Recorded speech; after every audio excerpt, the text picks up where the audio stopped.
seja o nome do Senhor. Glória a Jesus. A você que nos ouve, a você que nos visita, saiba que aqui existe um lugar onde o nosso desejo não é rotulá-lo, não é acusá-lo, onde o nosso desejo é que você seja alcançado pela mesma graça que um dia nos alcançou. Não somos merecedores. Se você reconhece isso e você deseja também servir ao Senhor, ser útil para a obra do Senhor, saiba que tem lugar. Vamos abrir as nossas Bíblias, livro de Jó, capítulo 14. Nossa amada prof, Débora, vai nos auxiliar com uma interpretação em Libras. Livro de Jó, capítulo 14. Leremos do verso 7 ao verso 9. Diz assim: porque há esperança para a árvore, que se for cortada, ainda se renovará, e não cessarão os seus renovos.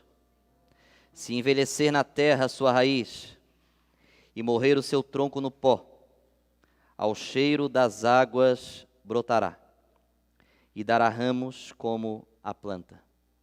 Somente até aí. Pai querido, nós oramos ao Senhor. Pedimos a Tua assistência, Senhor Deus, na ministração da Tua palavra. Que ela possa achar lugar em nossos corações. Ó Deus, que somente a mensagem do céu venha ser pregada nessa noite, nesse lugar. Ó Deus, oramos também por aqueles que estão enfermos, Senhor, que não puderam estar conosco aqui nesse lugar.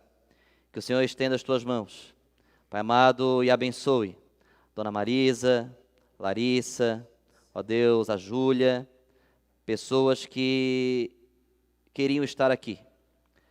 Que o Senhor possa também abraçá-las nesse momento. Oramos assim no nome santo de Jesus. Amém. A igreja pode se assentar. Obrigado, prof. Meus amados, nessa noite nós vamos conversar sobre algo tão bonito quando falado, mas tão difícil quando vivido. O livro de Jó, ele é tido como um livro poético. Ele faz parte de uma biblioteca, de um conjunto de livros que estão contidos na palavra de Deus e que se intitulam livros poéticos.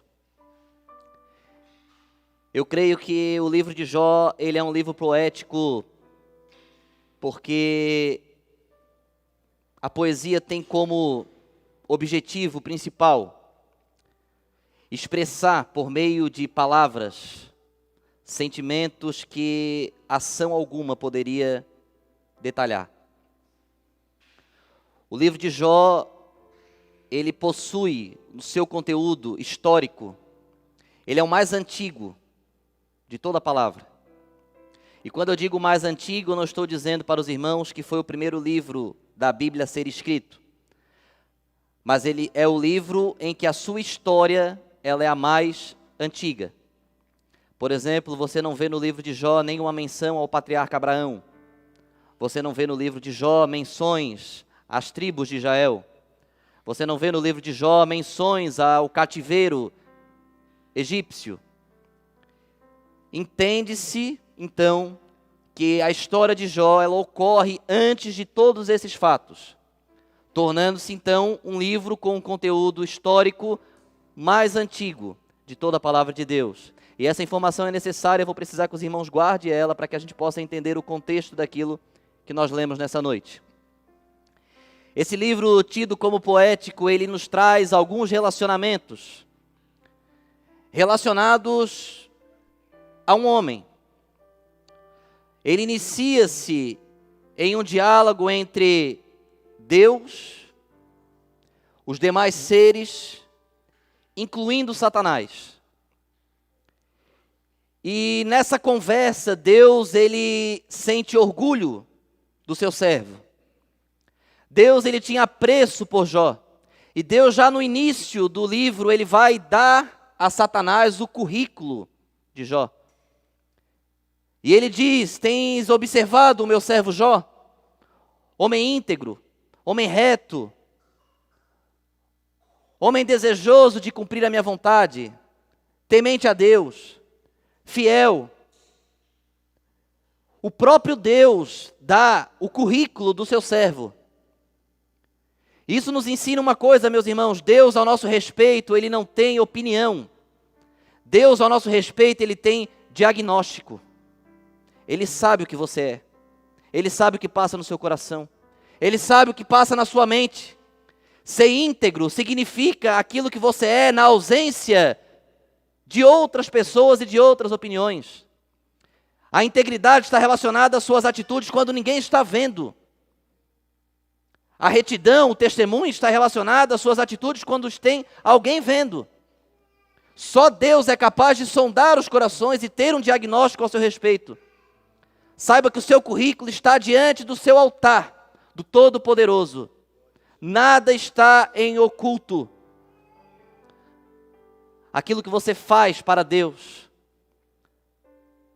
não fica em oculto.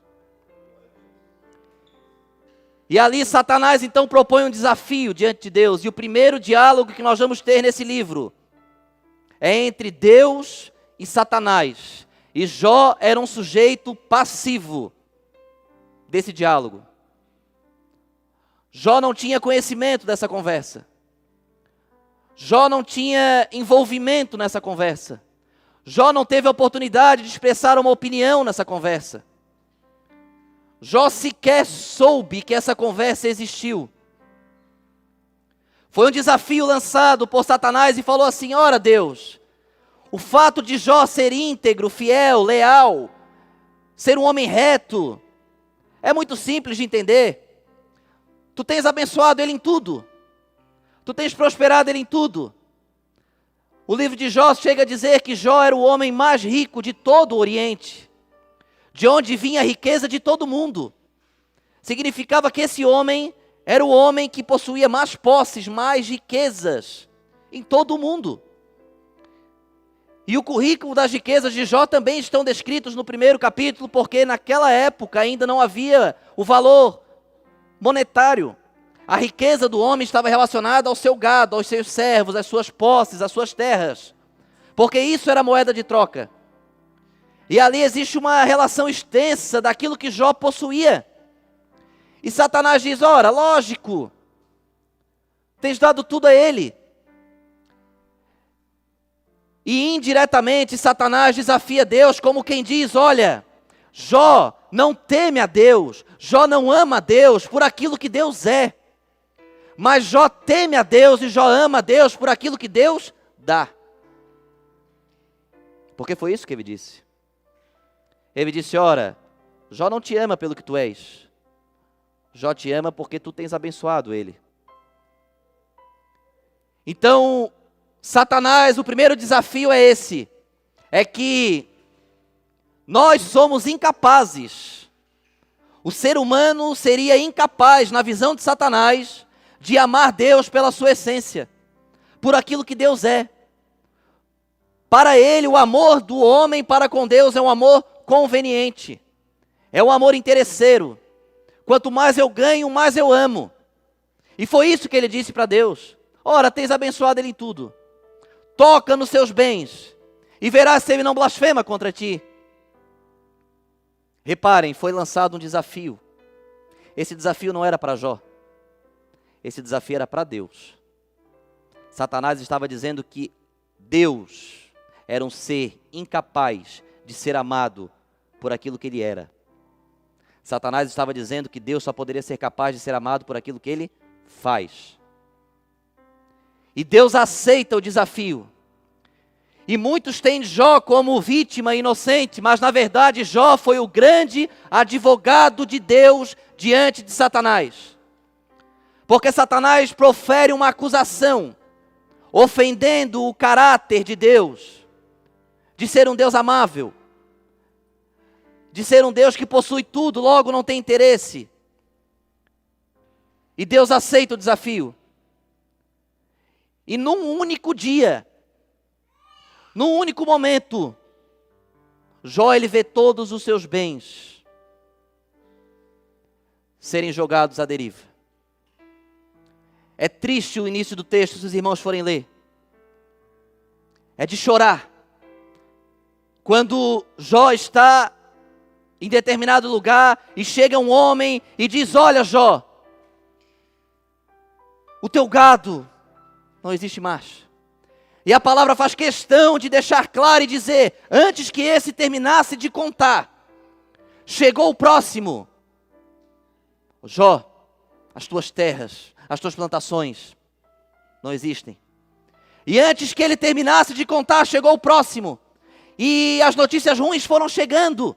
Antes que desse tempo de Jó conceber ou até mesmo consolar-se diante aquelas notícias, elas foram chegando, uma atrás da outra. Até que um deles chega e diz: Jó, os teus filhos estavam todos reunidos no mesmo lugar.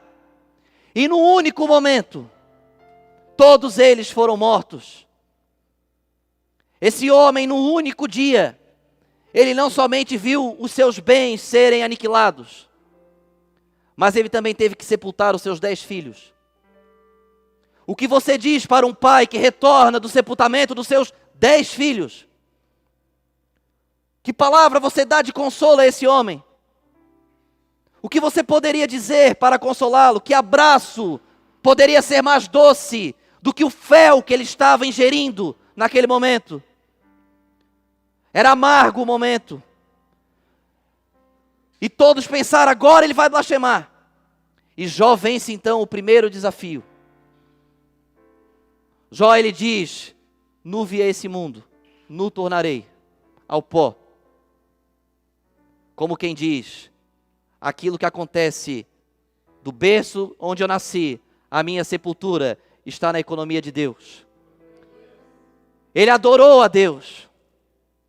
Depois de sepultar os 10 filhos, depois de declarar falência, depois de não ver mais recursos para se sustentar, ele perdeu tudo. Num único dia. Aqui fica um ensino para você que brinca com o diabo. Você pode até brincar, mas ele leva o trabalho dele muito a sério. Um único momento foi suficiente para que toda uma vida de construção de Jó fosse aniquilada. Simplesmente porque Deus permitiu. Deus simplesmente não protegeu mais. Deus deu permissão para ele tocar. Você já se perguntou onde você estaria se não fosse a proteção de Deus? Você já perguntou onde a sua família estaria se não fosse a proteção de Deus? Você já perguntou onde o seu emprego estaria se não fosse a providência de Deus? Se por um momento Deus tirar os olhos de você, Satanás aniquila tudo que você conquistou durante toda uma vida. Depois, um segundo desafio foi lançado agora no capítulo 2. Agora, Deus permite que Satanás toque na saúde de Jó. Agora ele está dizendo que Jó só amava a Deus pela saúde que ainda restava nele.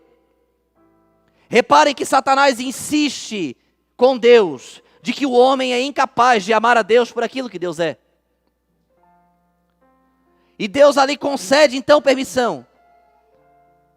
E Satanás desce. E num único momento, uma chaga tomou conta do corpo de Jó. Da planta dos pés até o topo da sua cabeça. Eu fico imaginando que chaga seria essa. Ao ponto de Jó se sentar e com um caco começar a raspar a carne que havia apodrecido nele mesmo. Os amigos de Jó sentiam-se incapazes de estar ao lado dele muitas vezes pelo odor, porque a carne dele começou a apodrecer ainda nos ossos, como se esse homem tivesse morrido. A carne de Jó entrou em decomposição, ainda havendo fôlego nos seus pulmões. Por um momento que Deus tirou, por um momento que Deus permitiu. Um único momento. E Jó, mais uma vez, a esposa dele, vê ele naquela situação e dá um péssimo conselho. Mas eu não a julgo, porque talvez eu, sem o entendimento, eu também daria o mesmo conselho. Ora, a pessoa que você ama está se decompondo, viva, perdeu tudo, sepultou os filhos, não tem mais perspectiva, não tem mais esperança, não tem mais saída. Qual que é a saída? Morrer. Talvez muito de nós, se tivéssemos um parente, uma pessoa amada, ligada em aparelhos no hospital, nessa situação, em estado de decomposição, sem esperança, você também optaria em desligar os aparelhos. Sem generalizar, muito provavelmente. Então eu não julgo, mas ela dá um péssimo conselho. Ela chega para Jó e diz assim: olha, amaldiçoa o teu Deus e morre. Porque o que mais você vai esperar? E aí agora você entende por que o diabo tocou em tudo, mas deixou a esposa. Ele deixou a mulher justamente por isso. Para enfraquecer a fé de Jó.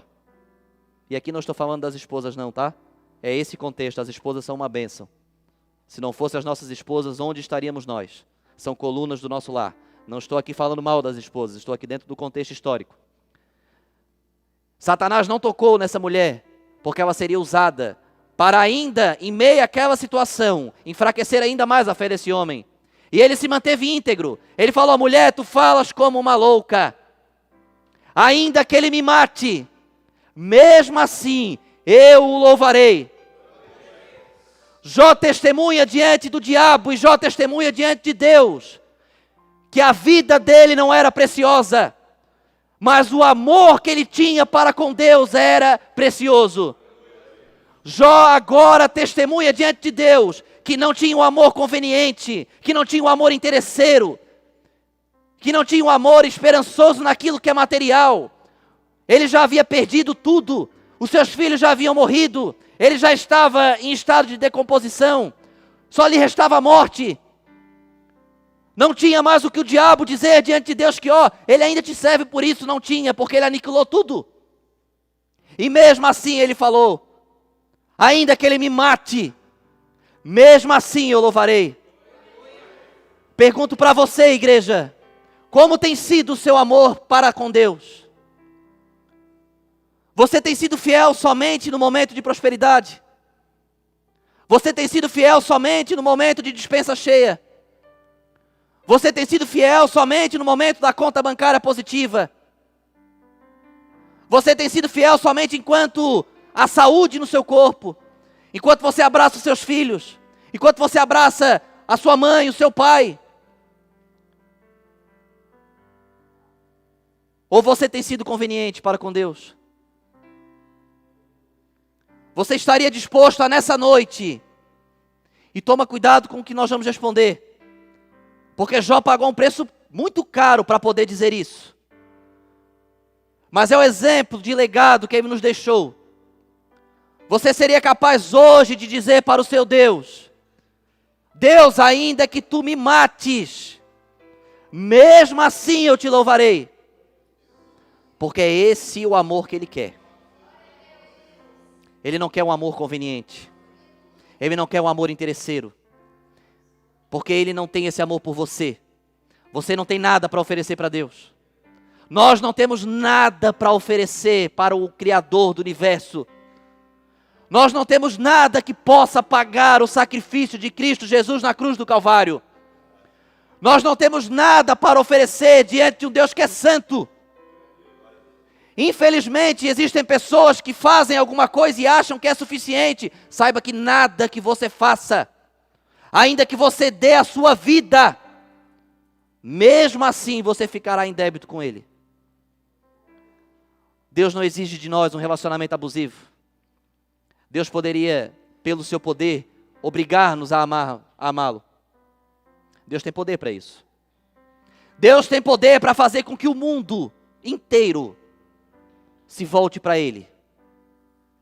Se Ele quiser, com uma só palavra, por um momento Ele tirou os olhos da saúde do mundo, E as pessoas se trancaram dentro de casa, reclusas, com medo, sem saber o que fazer. Durante 2 anos. E ainda estamos sofrendo as consequências disso. E ao mesmo tempo, com uma só palavra, Ele é capaz de mudar toda essa situação. Infelizmente o mundo não entende que Deus quer ser servido, mas não por conveniência. No início da pandemia, as multidões se reuniram para orar. Jejuns nacionais foram proclamados pelas autoridades. Cidades e cidades, inclusive judeus, Oriente Médio, se uniram para orar pelo fim da pandemia. Aonde estão agora as orações? Aonde estão as reportagens de massas e massas se reunindo para orar, para que Deus resolva o problema mundial? Aonde estão os jejuns proclamados? Aonde está o olhar do homem para Deus? Ora, o problema acabou, né? Pois é. Na próxima pandemia a gente conversa. Um amor covarde, um amor conveniente. Saiba que esse amor agrada só a Satanás. Porque quem ama dessa forma dá crédito para o que ele disse. Ora, esse povo só te serve porque tu tens enriquecido. Esse povo só te serve porque tem um templo para se reunir. Esse povo só te serve porque tem microfone para cantar. Esse povo só te serve porque tem banco para sentar. Esse povo só te serve porque tem púlpito para pregar. Esse povo só te serve porque tem ar-condicionado para esfriar, porque tem roupa para aquecer. A pergunta de Deus para a igreja nessa noite é: e se tivermos que entrarmos nas catatumbas para servir a Deus, sentados no chão batido, sem iluminação, tendo que adorar em silêncio, porque se o imperador ouvir, ele taca fogo na catacumba com você lá dentro. Será que você amaria Deus ao mesmo ponto que você diz que amou no culto de hoje? Porque o culto de hoje foi propício para dizer que ama, né? Bênção extraordinária, louvor maravilhoso. Ora, é extremamente propício. E se Deus mudar a nossa sorte? Será que estamos preparados para isso? Porque é esse o amor que Deus quer. Deus quer olhar para mim e para você. E quer ter certeza de que Ele pode tirar tudo isso. E mesmo assim, nós vamos continuar o adorando. Jó venceu esses desafios. Jó deu credibilidade para o diagnóstico de Deus. Deus tem um diagnóstico a seu respeito. Deus espera de você. Deus não precisa de você, mas Ele espera de você. Ele tem expectativa ao seu respeito. Ele tem expectativa com o seu amor, com o seu sentimento, assim como Ele tinha. Deus tinha tanto apreço por Jó, como um amigo que tem tanto orgulho do outro. Você já sentiu tanto orgulho de alguém, que sem essa pessoa estar presente, sem essa pessoa saber, você está conversando com outras pessoas, você começa a falar dela com tanta alegria. Olha, o meu amigo é fiel, o meu amigo é leal, o meu amigo não me abandona, o meu amigo não me desampara, o meu amigo não me decepciona, eu posso contar com o meu amigo. Você já teve essa alegria de ter esse sentimento? Meus irmãos, é prazeroso demais você poder dizer isso de alguém, sem esse alguém estar te ouvindo, sem esse alguém estar vendo. Você não está falando para ele, talvez ele nem saiba que você está falando isso dele, mas você está tão orgulhoso, tão feliz, que você está falando. Era esse o sentimento que Deus tinha para com relação a Jó. É esse o sentimento que Deus quer ter ao seu respeito. Deus quer poder chegar diante de uma multidão e dizer: tens visto meu servo Valmir, minha serva Isabel, minha serva Raquel,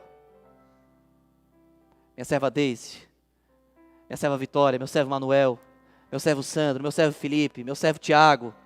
Tens visto os meus servos daquela igreja? Tens visto a fidelidade daquele povo? Tens visto a hombridade daquele povo? Um povo leal, um povo fiel. Deus tem essa expectativa ao nosso respeito, porque Ele não mudou. Ele é imutável. Os olhos de Deus continuam procurando homens com essas características. E chegou o momento de homens e mulheres que possuem esse diagnóstico se posicionarem e dizer: eis-me aqui.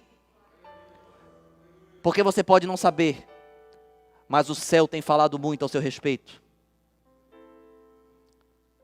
A igreja não entendeu, eu vou repetir. Porque se você tivesse entendido isso, com certeza você teria glorificado a Deus. Eu vou repetir. Você pode não saber, mas o céu tem trabalhado em seu favor. O céu tem falado de você. O céu tem falado ao seu respeito.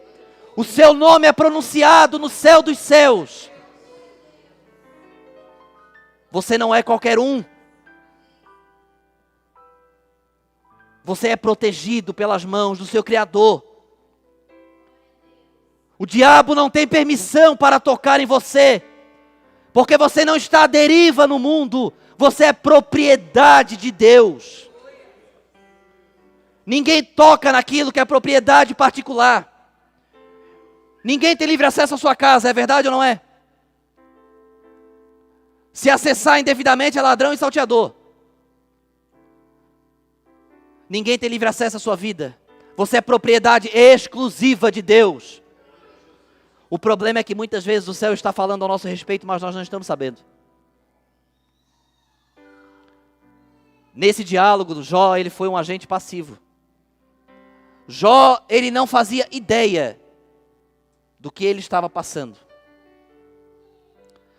Jó, ele estava sofrendo uma penalidade por uma prova que ele já havia sido aprovado. É difícil de entender. Esse homem, ele estava sendo penalizado por uma prova que ele já havia sido aprovado. Mas a consequência da prova, ela não findou com a aprovação. Ora, não bastasse isso, iniciou um segundo diálogo que esse livro nos relata. Um diálogo entre Jó e seus amigos. E é o diálogo mais extenso de todo o livro. E é importante que os irmãos saibam que até esse momento, nós não tivemos um diálogo entre Deus e Jó ainda. Tivemos um diálogo entre Deus e Satanás a respeito de Jó. Agora nós tivemos um diálogo entre Jó e seus amigos a respeito da sua condição. Mas Deus ainda não se comunicou com Jó. Jó ainda não fazia ideia do porquê que ele estava vivendo o que ele estava vivendo. Você já passou por momentos onde Deus se calou? Você já passou por momentos onde Deus ficou em silêncio? Você já bateu na porta do céu com tanta força, esmurrou com tanta força, com tanta lágrima, com tanto desespero, e o céu não respondeu? E nessa noite nós precisamos aprender uma coisa: silêncio de Deus não é resposta, silêncio de Deus é silêncio. Resposta de Deus é resposta. Silêncio é silêncio. Ninguém responde em silêncio. Silêncio é silêncio. E Deus se calou. Deus se comunicou com Satanás, mas Deus não avisou para Jó. Olha, Jó, eu fui desafiado por Satanás. Eu fico pensando, ele poderia, né? Ele poderia, eles eram amigos. Jó e Deus eram amigos. E quando você sabe que o seu amigo vai passar por uma situação difícil, e você pode avisá-lo, você avisa, não avisa? Pois é, mas Deus não avisou. Deus poderia ter dado um sonho. Deus poderia ter dado um dom espiritual. E sabe qual é o grande problema quando o céu se cala? É que aí nós começamos a arrumar formas de fazer o céu falar. Aí você começa a dizer que viu coisa, você começa a dizer que você ouviu coisa, você começa a dizer que sonhou coisa, para tentar justificar o que você está vivendo. E saiba que quem se fundamenta nesse tipo de experiência nunca amadurece espiritualmente. Porque o silêncio do céu, ele tem um objetivo: amadurecer você espiritualmente, fazer você capaz de caminhar, de viver, apenas pelo amor que você tem pelo céu. fazer você capaz de caminhar, mesmo que não tenha o dom espiritual que você tanto quis. Tem gente que desiste, tem gente que vai embora. Ora, eu fui lá, precisei, eu pedi uma oração, e o Senhor não falou comigo, eu não volto mais na igreja. Ora, Jó não desistiu, porque o céu se calou. Isso é ser aprovado. Não é barganhar com o céu não, porque isso é amor conveniente. Isso é amor interesseiro. Ora, eu estou com um problema, eu preciso de consolo, se eu me ajoelhar, Ele tem que me consolar. Vamos parar de ser interesseiro com Deus. Ele não tem que fazer nada. Ele já fez.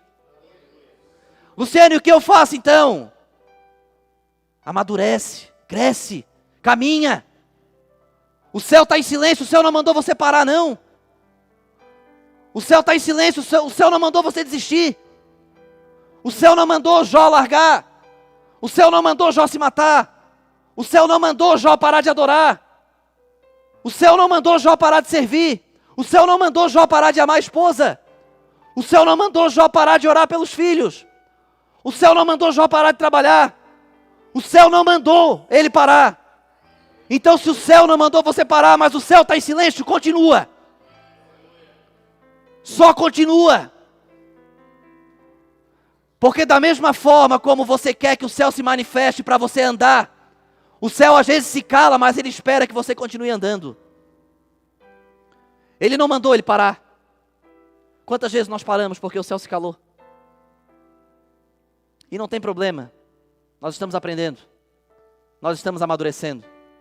Mas fato é, esses amigos chegam até Jó. E Jó não fazia ideia do que estava acontecendo. E a palavra fala que esses homens foram de cidades distantes, com o intuito de consolar a Jó. Pergunto aos irmãos, eram amigos ou não eram? Você sabe que você tem um amigo seu que está enfermo. Ele mora em outro estado. Você deixa o seu trabalho, a sua casa, a sua família, os seus afazeres. Você viaja para a cidade dele para consolá-lo. É seu amigo, não é? E não é qualquer tipo de amigo. Precisa ter intimidade. Precisa ser próximo. Precisa gostar muito. Ninguém abandona o seu trabalho, os seus afazeres, a sua casa, a sua profissão, para ir consolar alguém distante, sem amar muito esse amigo. Então eles eram amigos. Eles chegaram diante de Jó, e a palavra fala que eles ficaram 7 dias, sem saber o que dizer. Eles não tinham uma palavra de consolo. Quando eles viram a situação de Jó, eles se calaram. Eles não souberam o que dizer. Imagine você entrando numa UTI, um amigo seu, posto ali, pós-acidente, completamente ferido, sofrendo. Nesse acidente ele perdeu toda a sua família. Nesse acidente ele perdeu todos os seus bens. Estava tudo ali. Você chega nesse quarto onde ele está internado. Ele está consciente, ele pode te ouvir. O que você diz a ele? O que nós podemos dizer para essa pessoa? Para uma pessoa que perdeu tudo. Para uma pessoa ferida, machucada.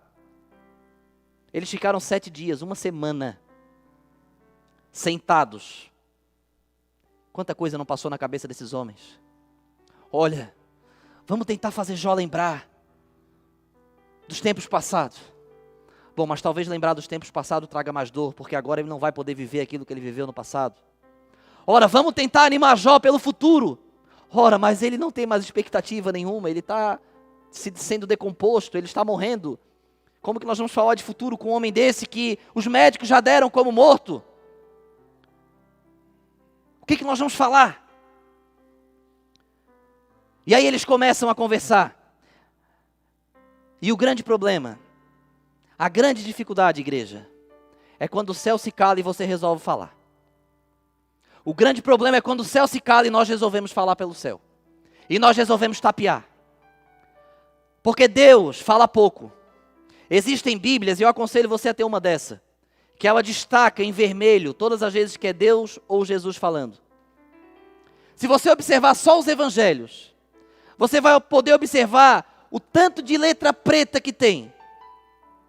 E quão poucas palavras em vermelho tem? O céu escolhe muito bem as palavras, porque o céu é imutável. Depois que ele falou, ele não pode voltar atrás. Depois que ele falou, ele não muda. O céu é imutável, então o céu ele escolhe muito bem as palavras. Então o céu fala pouco. O céu não é tagarela. O céu não é falante. O céu não tem a língua desenfreada, não. Mas e nós? Eu me incluo nisso também. Nós temos. Pensamos muito pouco no que falamos. Falamos demais muitas vezes. Passamos mais tempo da nossa vida tentando corrigir o que falamos do que pensando para acertar antes de falar. Pagamos preços altos demais porque falamos quando devíamos ter calado. Eles começaram a tentar arrumar uma forma de identificar o motivo pelo qual Jó estava passando por aquilo. Pergunto a vocês, eles eram capazes de saber que um ambiente que não era terra. E aí a igreja pode perguntar, Luciano, como é que nós sabemos que Deus não se reuniu com os seres? Quero crer que seja com os anjos e com Satanás na terra. Porque quando Deus perguntou para Satanás, ele perguntou, de onde vens? E Satanás respondeu o quê? Olha, vim da terra de rodear e passear por ela. Então ele não estava na terra. Os irmãos concordam comigo? Então como que uma reunião entre Deus e seres, ela acontece num ambiente fora da terra, sobre Jó, e Deus não deu conhecimento a Jó? Como que os amigos dele poderiam saber por que ele estava passando por aquilo? O motivo era esse, o motivo é capítulo 1, capítulo 2, o desafio de Satanás diante de Deus. Como que os amigos de Jó iam saber? Sabe o que isso significa? Você não é obrigado a saber por que o seu irmão está passando pelo que ele está passando. E se você não sabe, é melhor que você se cale. Para de julgar o irmão. Para de dizer que o irmão está doente porque ele adulterou. Porque você pode ser incapaz de perdoar o adultério, mas Jesus Cristo perdoa. Uma mulher adúltera foi trazida até ele, sentenciada à morte, com pedras nas mãos. Ele olhou para aquela mulher e falou, mulher, cadê os teus acusadores? Ela disse, não sobrou ninguém, Senhor. Ele falou, pois é, nem eu te condeno. Ele perdoou. Então para de acusar o adúltero, porque você pode ser incapaz de perdoar, mas Deus perdoa. Para de acusar o homicida, porque o ladrão da cruz recebeu perdão no último momento da vida. Você é incapaz de perdoar, mas Deus perdoa. Para de tentar justificar que a pessoa perdeu o emprego por causa disso, por causa daquilo, não. Se você não sabe, você não dá opinião. Porque a chance de você ferir a pessoa com a sua palavra é muito maior do que você ajudar. Porque se o céu, que era quem sabia, o céu sabia o motivo pelo qual Jó estava passando aquilo. Os homens não. Se o céu sabia e não avisou, e não deu opinião, e se calou, quem sou eu ou você para falar no lugar do céu? Tem muita profetada por aí falando no lugar do céu. E as pessoas estão deixando de acreditar em Deus. E as pessoas estão indo embora, por quê? Porque não conseguem amadurecer. Não amadurecem por quê? Porque o silêncio era para amadurecer. Mas você interrompeu o silêncio dizendo que Deus falou aquilo que Ele não falou. Aí sabe o que aconteceu? Deus não faz aquilo que Ele não fala. Deus não cumpre aquilo que Ele não promete. Aí aquilo não acontece. Aí sabe o que a pessoa faz? A pessoa vai embora. Quantos que estavam conosco?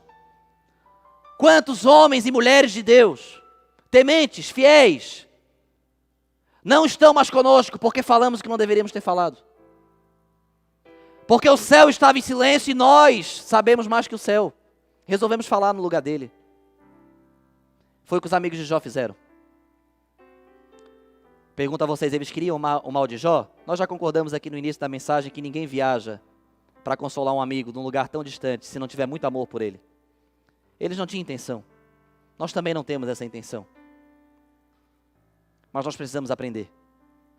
Aprender que amigos, infelizmente, decepcionam.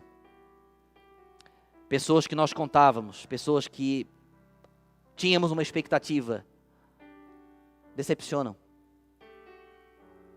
E geralmente essas pessoas nos decepcionam quando o céu se cala, porque é no momento que nós mais precisamos. Geralmente quando o céu se cala é o momento que nós mais precisamos. Porque enquanto o céu está falando, nós ainda temos direção. Mas quando o céu se cala, nós precisamos.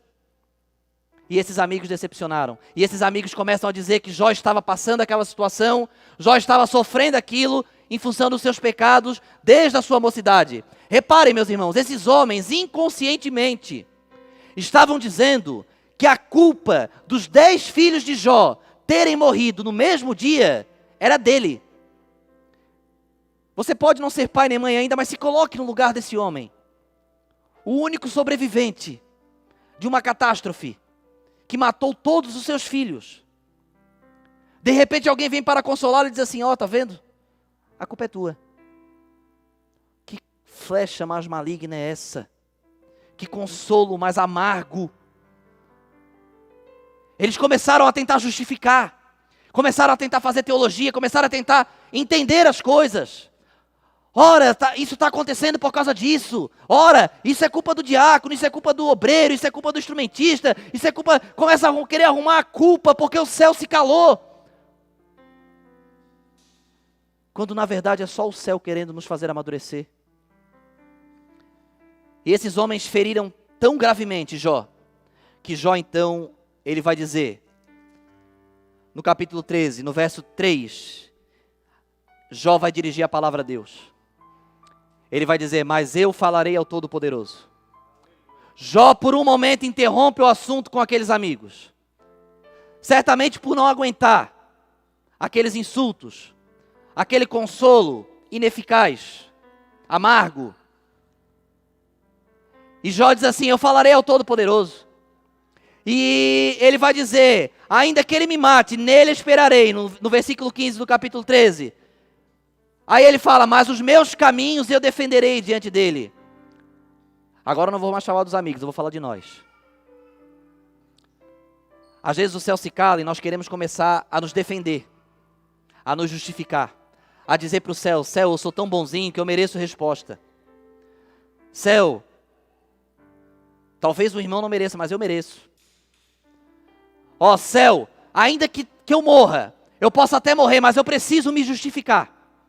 Um coração amargurado, ele tem necessidade de se justificar. Só se justifica quem tem culpa.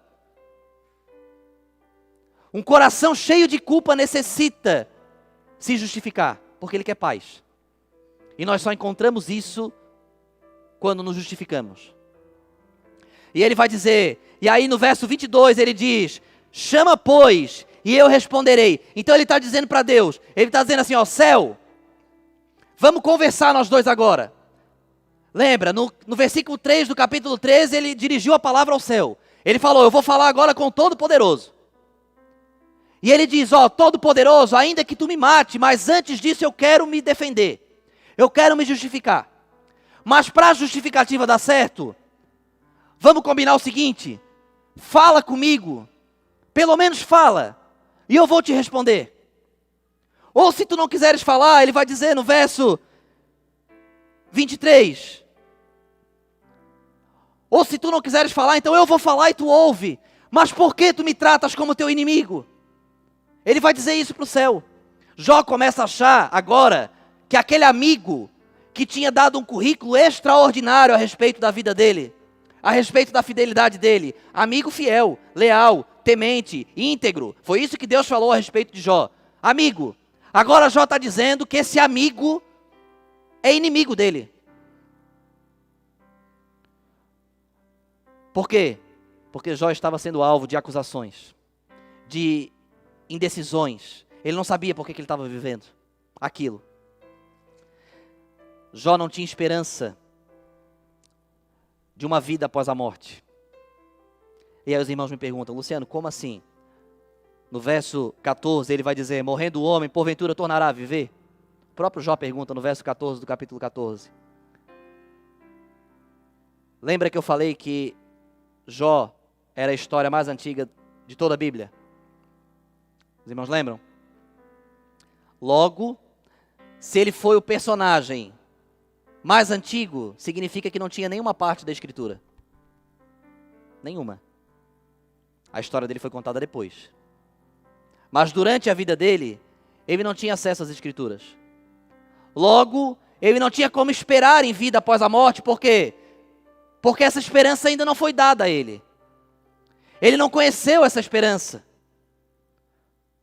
Um homem que não conhece as Escrituras, um homem que não lança mão da palavra de Deus, um homem que ignora a palavra de Deus, mesmo quando o céu está em silêncio, ele não tem esperança. Ele não tem. Porque o céu pode estar em silêncio, mas a palavra continua falando. O céu pode até estar em silêncio, mas a palavra de Deus, ela continua se expressando, ela continua falando. Jó não tinha esse recurso. Então Jó não tinha como crer.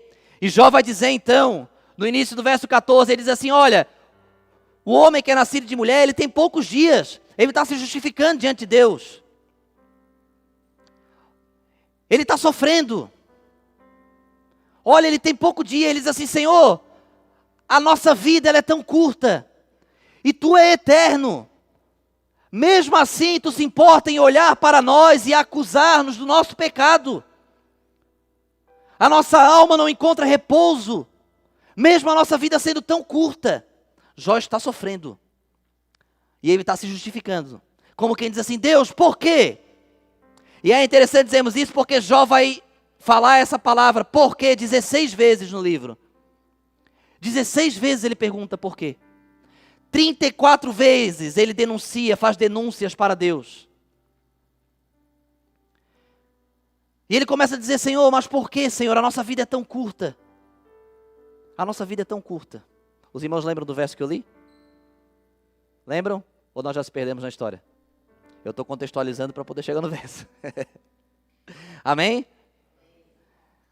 Então Jó está aflito e ele está dizendo, Senhor, por quê? A nossa vida é tão curta. Como quem diz assim, Senhor, nos dá paz. Pelo menos por um dia. Porque a nossa vida já é tão curta. Tu é eterno. Daqui a pouco a nossa vida acaba. Nós vamos morrer. Quando acabar, quando morrer, acabou. Então ele vai chegar a dizer, no verso 6, ele diz, desvia-te dele para que tenha repouso, até que como jornaleiro tenha acontecimento no seu dia. Então o que ele está dizendo aqui no verso 6 do capítulo 14? Ele está dizendo que, Senhor, por um momento, desvia o teu olhar do nosso pecado, porque Jó achava que ele estava vivendo aquilo por causa do pecado. Porque foi o que os amigos dele colocaram na cabeça dele. E todos lembram por que Jó estava passando por isso, né? Foi porque o céu havia combinado anteriormente. Os irmãos estão conseguindo acompanhar, né? Glória a Deus. Então, Jó, achando que o problema era o pecado, ele começa a se justificar da forma certa, mas pela coisa errada. Aí ele diz, Senhor, por um momento, só por um momento, desvia o teu olhar, para que eu possa ter paz, para que eu possa ter repouso. Aí ele diz, como jornaleiro que tem contentamento no seu dia. Por quê? Porque o jornaleiro naquela época, todo final do expediente, ele já recebia o seu pagamento. Então, por mais que ele trabalhasse durante um dia, ele ia para casa com o contento, com o pagamento, com a recompensa. Só que no outro dia, a fadiga voltava. Porque no outro dia ele ia ter que trabalhar de novo. Para só no final ele ter o contentamento. Então o que Jó está dizendo? Senhor, eu sofri até aqui, mas como um jornaleiro que por um pequeno período de tempo, lá no final do dia, depois de todo o trabalho, ele recebe a recompensa e ele consegue descansar. Senhor, me dá esse descanso também, porque eu já cheguei até aqui. Senhor, eu estou cansado. Os irmãos estão conseguindo entender? E é em meio a esse cansaço que podemos imaginar que Jó olhou. Porque a árvore não é Jó, a árvore é a árvore. Dentro desse contexto, a árvore não se refere a Jó, a árvore é a árvore. Mas do contexto do livro, a esperança de Jó foi renovada como a promessa que foi feita nessa metáfora que ele faz com a árvore. Porque Jó estava sem esperança nenhuma, sem expectativa nenhuma. Ele não tinha esperança. A carne estava apodrecendo, os filhos morreram. A esposa estava ali, azucrinando. Ele não tinha mais esperança. Era só esperar a morte. E aí, podemos imaginar, não sei, que ele observa. E ele vê que uma árvore havia sido cortada. E ele diz assim: Senhor, até essa árvore. E aí chegamos no texto que nós lemos. Senhor, até essa árvore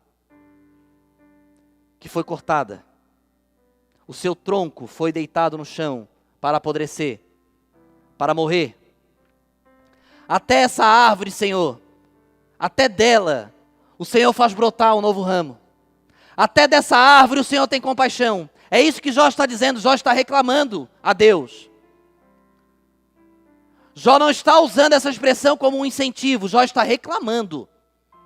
Ele diz assim: Senhor, até essa árvore tem esperança. Até para ela. Se houver uma raiz ao cheiro das águas, brotará novamente. Mas e o homem? Ele diz no verso seguinte: bom, o homem não. O homem vai morrer. Os irmãos estão conseguindo entender? Jó almejava ter a esperança que a árvore tinha. Jó olhava para a árvore e dizia assim: olha, até a árvore pode ter esperança. E Senhor, eu estou cansado. Porque eu não vejo esperança. Senhor, os meus amigos vieram para me consolar, mas eles jogaram toda a culpa em cima de mim. Senhor, eu estou batendo na porta do céu e eu combinei com o Senhor, eu fiz um acordo, podia ser de duas formas: ou eu falo e o Senhor ouve, ou o Senhor fala e eu ouço. E isso não aconteceu, o céu se calou. Senhor, eu não sei porque eu estou vivendo o que eu estou vivendo. Senhor, o homem vai passar, o homem vai morrer. Senhor, mesmo o meu dia, a minha vida sendo curta, o Senhor tem me julgado pelo meu pecado. O Senhor tem me condenado.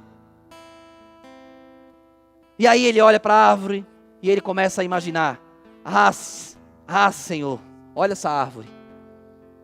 Até para ela, até dela o Senhor tem compaixão. O Senhor planejou essa árvore de uma forma que mesmo que seja cortado o seu tronco, ela é capaz de brotar de novo. Mas e eu, Senhor? E eu? Eu vou morrer. Jó tinha perdido a esperança, completamente. Meus amados, é um cenário triste viver sem esperança. Muitas vezes a esperança nos é arrancada. E muitas vezes nós começamos a olhar para a esperança dos outros e queremos nos alimentar com a esperança alheia.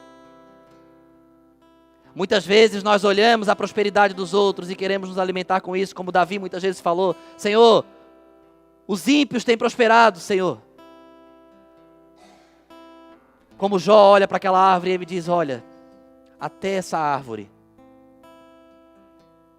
Como quem diz: e eu? Jó não tinha mais esperança. Ele vai dizer no verso seguinte: morto o homem é consumido, rendendo o espírito onde ele está. Como quem diz: acabou. Pergunto a você: Deus é capaz de amar mais a árvore do que você? O que tem mais valor para Deus? A árvore ou você? Vamos responder? O que tem mais valor para Deus? A árvore ou você? Vamos de novo. O que tem mais é eu. Pode ser? Se for, se não for, não precisa falar. O que tem mais valor para Deus? A árvore ou você? Então, se assim como para aquela árvore que tem menos valor do que você, existe esperança, nessa noite há esperança para essa igreja também. Você pode ter entrado nesse lugar aflito. Você pode ter entrado nesse lugar mal aconselhado. Você pode ter entrado nesse lugar acusado. Você pode ter entrado nesse lugar com um consolo, ainda que bem intencionado, mas falho. Você pode ter entrado enfermo. Você pode ter entrado em luta. Você pode ter perdido algo que você tem apreço. Você pode ter perdido alguém que você ama. São inúmeros motivos que podem fazer com que você tenha entrado nessa noite na casa de Deus sem esperança. Mas nessa noite, Deus está dizendo para você: você é muito mais valioso do que uma árvore. E se há esperança para ela, há esperança para você. Bendito seja o nome do Senhor. Essa é uma noite para irmos embora de pé, irmãos. Você pode até ter entrado como um tronco caído. mas você vai embora como uma árvore frutífera. Faltou falar do terceiro, mas eu prometo que vai ser rápido. Terceiro diálogo, capítulo 38. Deus responde finalmente Jó. Faltando 4 capítulos para acabar. Lá no final, quase no fim, Deus desce para responder. E o extraordinário é que Deus não inicia o diálogo respondendo. Deus inicia o diálogo perguntando. E Deus vai fazer 70 perguntas retóricas para Jó. Ele inicia dizendo para Jó, verso 38, disse o Senhor, respondeu a Jó de um redemoinho e disse: quem é este que escurece o conselho com palavras sem conhecimento? Falando de Jó e os amigos, que estavam falando daquilo que não sabiam. Primeira pergunta: o que é que vocês estão discutindo ao meu respeito? O que é que vocês estão discutindo sobre o céu? Por que é que vocês estão falando que eu falei o que eu não falei? Por que é que vocês estão entregando o que eu não entreguei? Por que é que vocês estão prometendo o que eu não prometi? Nada passa desapercebido diante de Deus. Deus faz essa pergunta, depois ele fala, verso 3, agora cinge os teus lombos como homem. Agora cinge os teus lombos como homem, não é como menino. Não é mais como uma criança na fé. O silêncio de Deus, o silêncio do céu, havia amadurecido Jó. Ao ponto de que Deus vai dizer, agora te levanta e te cinge, mas não como aquela criança imatura que tu era. Não como aquele menino imaturo. Levanta-te agora como homem, porque agora o céu te moldou. O silêncio do céu te amadureceu. O silêncio do céu trabalhou em ti. O silêncio do céu te mudou. É como homem agora que eu vou falar contigo. Deus quer nessa noite falar com você dessa forma. Um crente maduro. Um crente capaz de aceitar o silêncio do céu. Isso não significa que você não vai falhar, não. Isso não significa que você é perfeito. Jó e os amigos deles falharam também. Nós vamos falhar também. Ontem o irmão falou algo aqui que é verdade. Não é se vamos falhar, é quando vamos falhar. Falhamos o tempo todo. Mas isso não impede que você amadureça. Está na hora da igreja levantar como homens e mulheres de Deus. Nós não podemos viver uma vida no mingau, não. Nós precisamos de alimento sólido. Nós precisamos subir a esse lugar e ter certeza que a igreja vai ouvir o ensinamento e praticar. Até quando a igreja vai ouvir o ensinamento e nós vamos precisar ficar repetindo como uma criança? Meus amados, você já percebeu como é um bebê? Vou usar o Miguelzinho de novo. É o bebê que tem hoje aqui. Quando ele começa a aprender alguma coisa, quando ele começa a aprender a primeira palavra, vou falar mamãe para minha esposa ficar feliz. Primeira palavra. Aí você quer que ele continue falando mamãe. O que você faz? Você fica repetindo com ele, não fica? Você olha para ele, vamos filho, mamãe, vamos. Até que ele comece a repetir isso de forma natural. Sem o seu incentivo. Por quê? Porque quando é criança, você tem que ficar repetindo, e repetindo, e repetindo, e repetindo, e repetindo a mesma coisa, até que ela amadureça, e naturalmente ela comece a exercer aquilo que com tanto esforço você repetiu tantas vezes. A pergunta do Espírito Santo nessa noite para nós é, até quando o Espírito Santo vai precisar ficar repetindo para nós coisas simples, como fidelidade, como temor, como amor, como perdão, como consentimento, como hombridade, como lealdade? Até quando nós vamos precisar pregar sobre isso? Porque Jesus está voltando. Nós precisamos mudar, nós precisamos amadurecer. Então, assim como uma criança atinge o estágio de maturidade, onde ela é capaz hoje de falar várias palavras, sem precisar ficar repetindo, repetindo e repetindo, é desejo do Espírito Santo que a igreja amadureça ao ponto de conseguir caminhar, sem que nós precisamos ficar aqui repetindo, repetindo, repetindo como um bebê. Os irmãos estão conseguindo entender? Esse é o desejo do Espírito Santo, que saiamos como homem. O homem tem opinião formada, e aqui o homem é adulto, né? Maduro. E o adulto aqui não significa que exclui as crianças, não. Olhei para elas lá no fundo. É maturidade espiritual. É sermos capazes de termos opinião espiritual. ter constância espiritual, ter caminhada espiritual, ter vivência espiritual, sem que a gente precise ficar repetindo, mamãe, mamãe, mamãe. Nós precisamos amadurecer, crescer. Deus quer isso de nós. Os irmãos concordam comigo? Se não, me ajudem, por favor. Os irmãos concordam, eu me incluo nisso. Que nós precisamos, que o céu quer um amadurecimento nosso. Que o céu quer se comunicar, mas não como uma criança, mas como um homem. Deus falou, cinge-te como homem. E Deus começa a fazer, a primeira pergunta que ele faz disso, depois disso, perguntar-te-ei e tu me responde. Lembra que Jó tinha combinado antes? Senhor, pode ser de duas formas, ou eu falo e tu responde, ou tu fala e eu respondo. Os irmãos lembram que eu falei anteriormente? Então agora Deus respondeu. E Deus não esqueceu do que ele orou lá atrás. Deus não esquece do que você ora lá atrás. Deus não esquece de nada que você fala. Deus não esquece de nenhuma lágrima que você derramou. Deus não esquece das suas orações. Não pensa que Deus te esqueceu, porque Ele não esqueceu. Quando Ele voltou a falar com Jó, imediatamente Ele voltou ao combinado que Jó tinha proposto e Ele não respondeu.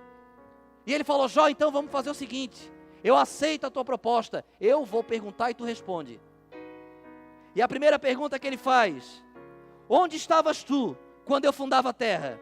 Faze-me saber se tens inteligência. A pergunta foi retórica. Deus estava dizendo para Jó assim, está falando com um homem maduro. Somente uma pessoa madura é capaz de ouvir isso de Deus. Como quem diz assim, você se julga tão inteligente, tão conhecedor de Deus.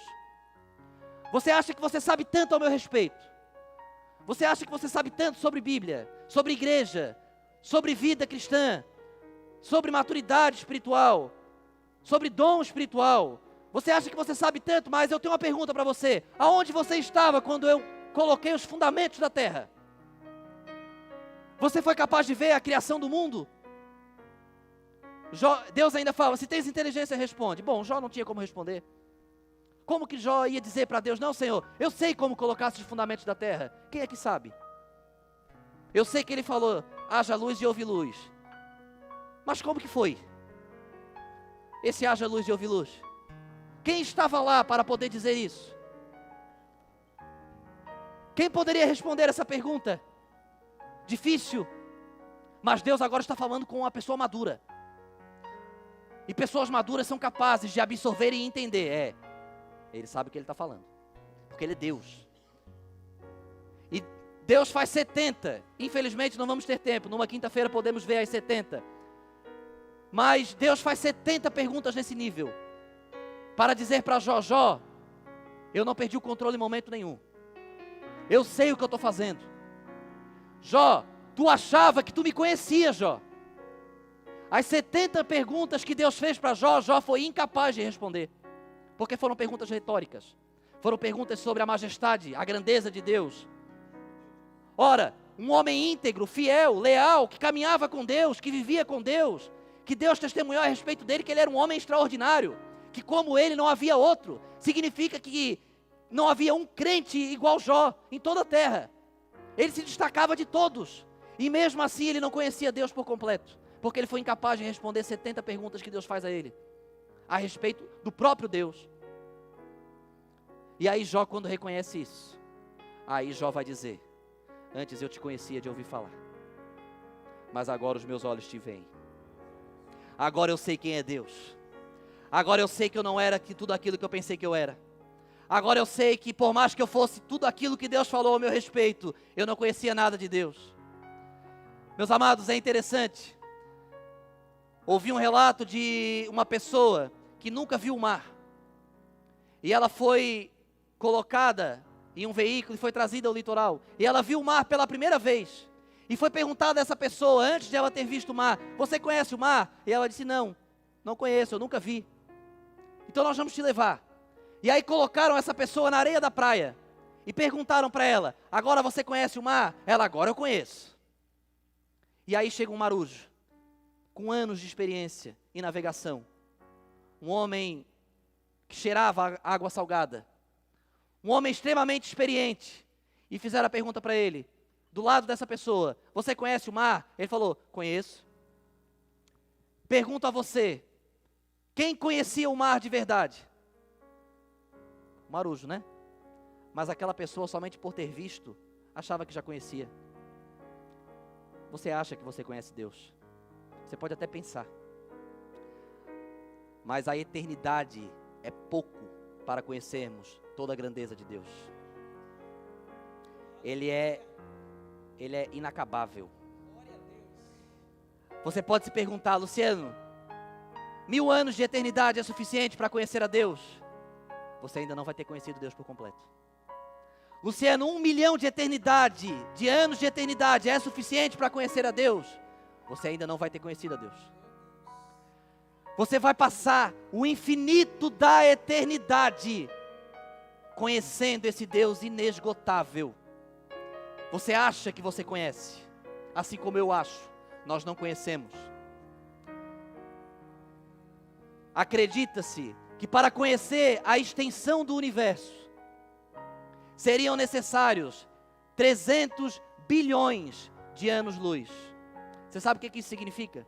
Que significa que se você for capaz de viajar na velocidade da luz, aproximados 300 mil quilômetros por segundo, você levaria bilhões de anos para percorrer toda a extensão do universo. E eu estou dizendo para você que a eternidade inteira vai ser insuficiente para você conhecer a Deus por completo. Jó entendeu isso quando ele foi incapaz de responder 70 perguntas que Deus faz. E ele vai olhar e ele vai dizer, Aí sabe o que ele diz? Ele muda. Depois ele não fala mais que conhece. Depois ele diz no verso 42, bem sei que tudo pode, meu amado. Talvez eu nunca vá te conhecer por completo. Talvez eu nunca vá saber o tamanho da tua grandeza. Talvez eu nunca vou ser capaz de ver a tua extremidade, a extremidade. Talvez eu vá viver a eternidade inteira e vou continuar recebendo novidades de Deus. Mas uma coisa eu aprendi: bem sei que tudo podes, meu amado. Você é capaz de dizer isso para Deus nessa noite? Talvez você entrou aqui achando que você conhece Deus. Precisamos ser humildes, não conhecemos. Se tivéssemos culto todo dia, 24 horas por dia, durante toda a nossa vida, seríamos ainda surpreendidos pelo que Deus é capaz de fazer. Mas uma coisa nós sabemos: bem sei que tudo podes, e que nenhum dos teus propósitos pode ser impedido. Jó entendeu isso no último capítulo dessa história. Jó entendeu isso no último momento. E você pode se perguntar: Luciano, e o desfecho? Jó viveu ainda 140 anos. Viu os filhos de seus filhos até a 4ª geração. E encerra o livro no verso 17 do capítulo 42, dizendo que Jó morreu velho e farto de dias. Sabe o que isso significa? A chaga não matou. Sabe o que isso significa? O mau conselho não matou. Sabe o que isso significa? A imaturidade espiritual não matou. Sabe o que isso significa? A inconsciência sobre Deus não matou. Sabe o que isso significa? Perder todos os bens não mataram. Sabe o que isso significa? Nenhum dos propósitos que Deus tem para a sua vida podem ser impedidos. Ele pode todas as coisas. Esse é o Deus da igreja. Esse é o seu Deus. Por isso que há esperança para o povo de Deus.